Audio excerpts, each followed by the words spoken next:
Oh, excusez-moi. Bon, RAW ou JPEG?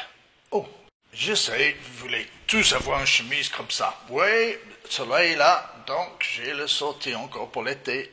Donc, RAW ou JPEG? Ça, c'est la grande question maintenant.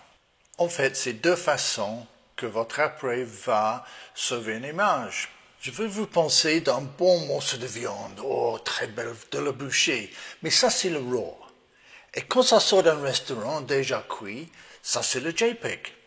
Le problème, bien sûr, c'est qu'on doit accepter la façon que le chef a cuit la viande. Et on peut manger de viande mal. Après tout, je suis anglais, je sais. Alors, une fois c'est cuit, c'est cuit. Oui, je sais, vous allez dire que vous avez Photoshop, vous savez retravailler l'image. Vous pouvez, mais il y a très peu d'informations qui restent. Parce que l'appareil a déjà cuit l'image et il envoie beaucoup d'informations. Donc c'est beaucoup mieux de travailler en RAW. Le danger, c'est un grand danger. Évidemment, si vous allez cuire vous-même la viande, il faut être un bon chef. Donc il faut apprendre comment la faire. Maintenant, je vais vous montrer comment ajuster l'appareil de photo pour choisir RAW ou JPEG. Il faut aller dans qualité. Dans le Canon 7D, ils disent qualité. On choisit la rubrique qualité dans le menu. On voit qu'il y a RAW et JPEG. C'est très facile d'avoir un JPEG de basse qualité ou haute qualité. Moi, je travaille toujours en haute qualité. En cas qu'un jour, je fais une photo qui est merveilleuse, le seul dans le monde comme ça, et ça fait tellement triste d'avoir en basse qualité.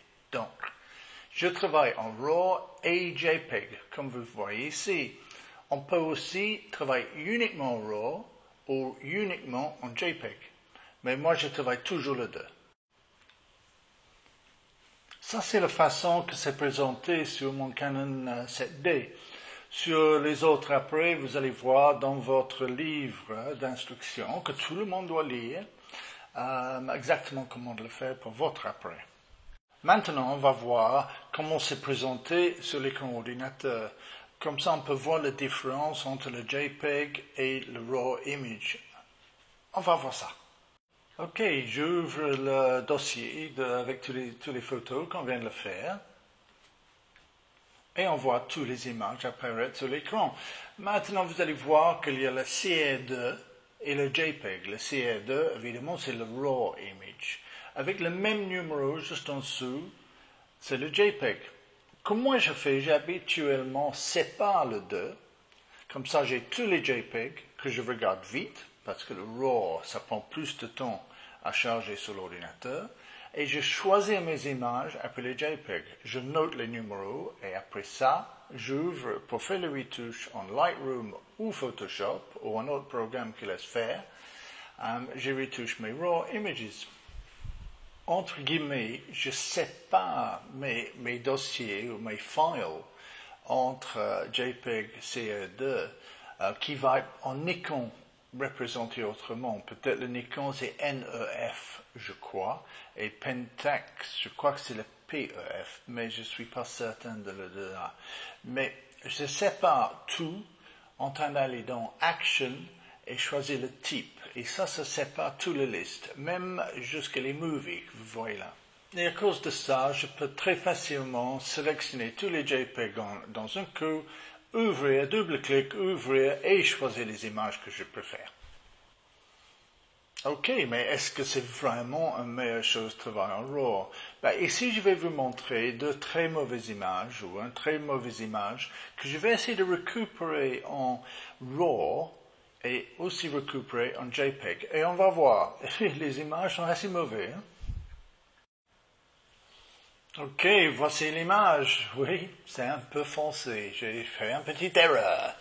Mais la chose intéressante, c'est de voir que le JPEG, il y a une taille de 3.9 mégabytes.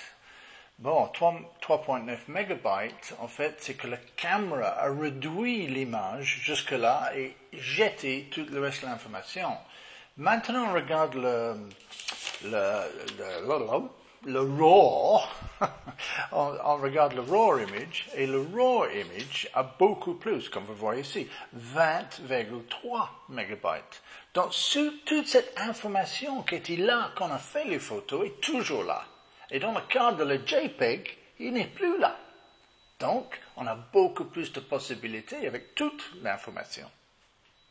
Alors, quand je double-clique sur le CR2, moi j'ai organisé que mon ordinateur ouvre tout de suite Photoshop. Et ici, c'est l'écran que j'ai. Ici, c'est l'écran de retouche de le RAW, si on veut, le RAW window in Photoshop. Que je peux faire maintenant, c'est glisser en bas et changer la température de couleur.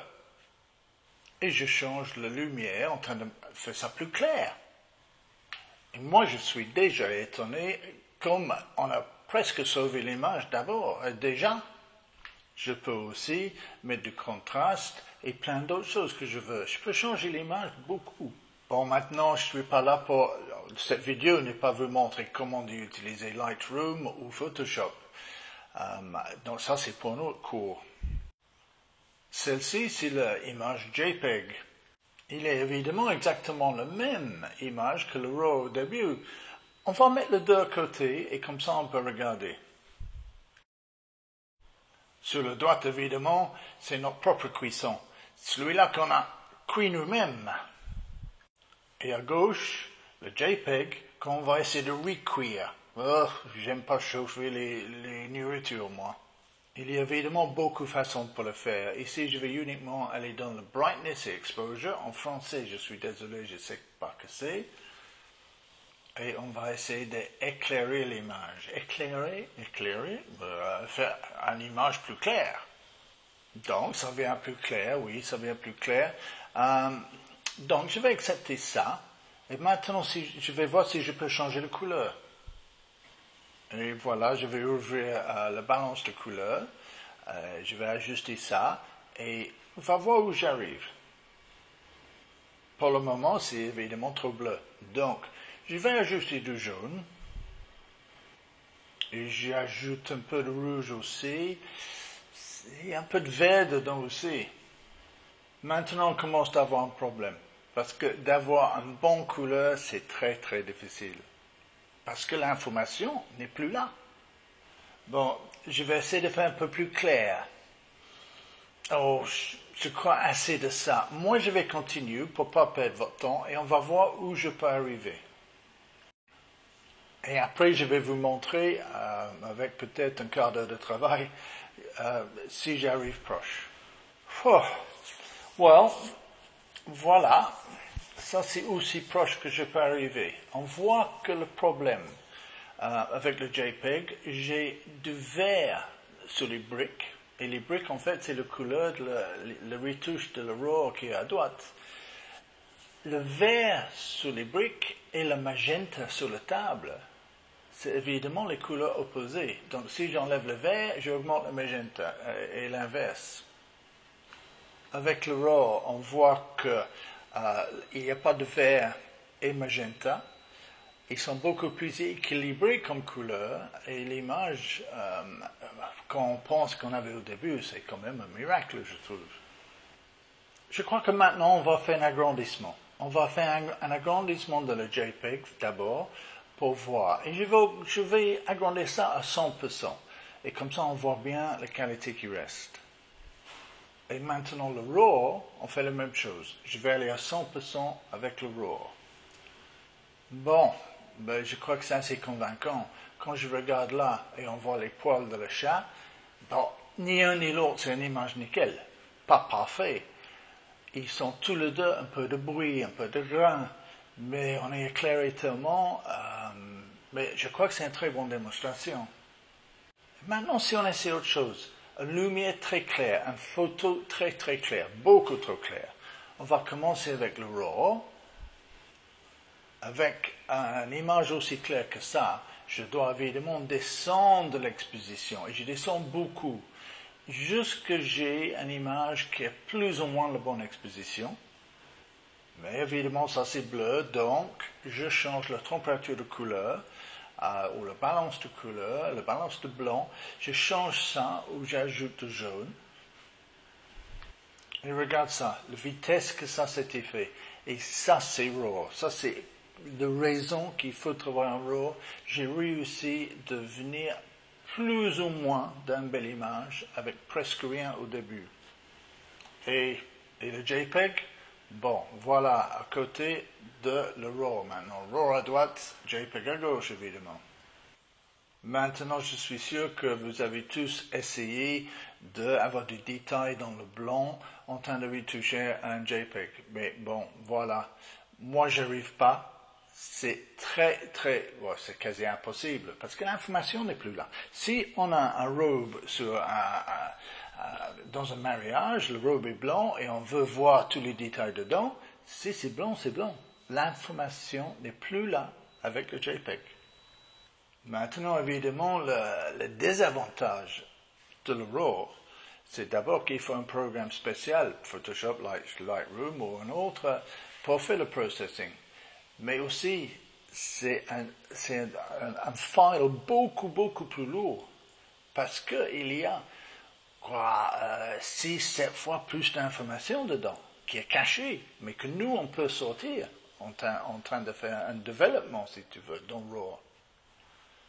Un autre grand désavantage avec le RAW, c'est que la caméra a besoin de plus de temps.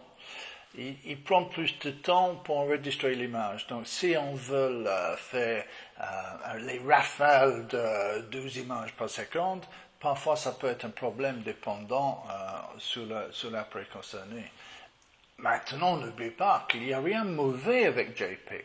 C'est juste la façon que Canon, Nikon, Sony ou Pentax a décidé que vos photos doivent être développées, processed, le mot que vous utilisez, c'est pas grave. Moi, je préfère de choisir moi-même. Bon, il y a une chose de plus. Je veux remercier notre mannequin. Ici, c'est Cartouche. Ouais, il est super, hein? Maintenant, j'espère que vous avez aimé cette petite cours. J'espère que ça a appris quelque chose. Vous avez appris quelque chose. Mais voilà. OK? À bientôt. Au revoir.